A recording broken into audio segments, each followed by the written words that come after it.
আজকে করব আমি মিষ্টি কুমড়া আর চিংড়ি দিয়ে একটা ভর্তা। মিষ্টি কুমড়োর সাথে অবশ্যই একটু খোসাটাও দিয়ে দিয়েছি, কারণ খোসার মধ্যে ভিটামিনটা চলে যাবে, তা কি হয়। প্রথম আমি সরিষার তেল দিলাম।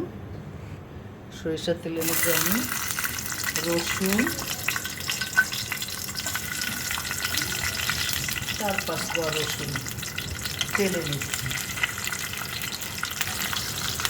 পেঁয়াজ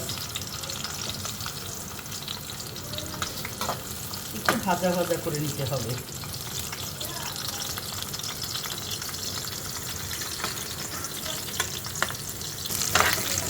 কিছুটা হয়ে এসছে, আমি পাশে কয়েকটা শুকনো মরিচ দিয়ে দিচ্ছি।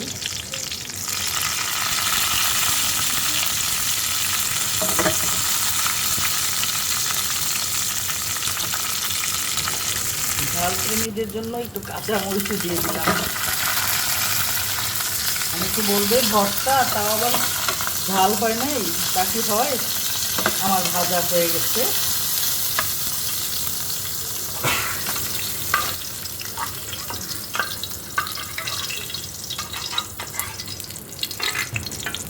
এখন এই তেলের মধ্যেই সামান্য একটু তেল দিয়ে আমি এর মধ্যে সিদ্ধ করে রাখা চিংড়ি আর মিষ্টি কুমড়া দিয়ে দিচ্ছি।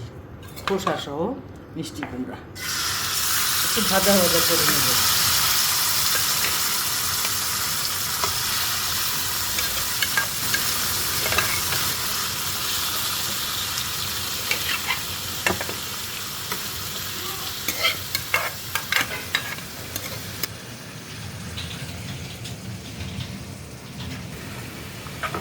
হয়ে এসেছে। এখন আমি এই শুকনা মরিচ, লবণ, কাঁচামরিচটা একটু আগে স্ম্যাশ করে নিচ্ছি।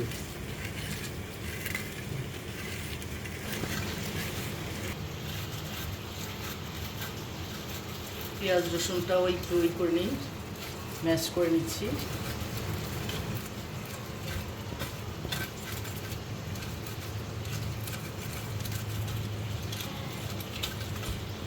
পেঁয়াজটা আধা ভাঙ্গা থাকতেই আমি এটা মিশিয়ে দিব।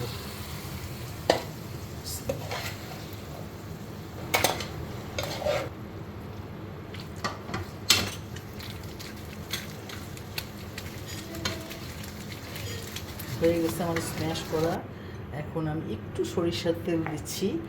আর ভর্তা করব, হাত মাখাবো না, তা কি হয়। একটু হাত দিয়ে মাখাতেই হবে। আর একটু ধনিয়া পাতা দিয়ে দিচ্ছি।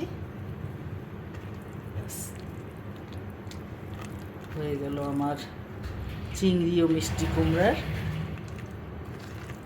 ভর্তা।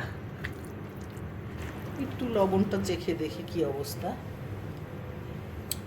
পারফেক্ট হয়ে গেল আমার মিষ্টি কুমড়া চিংড়ি ভর্তা।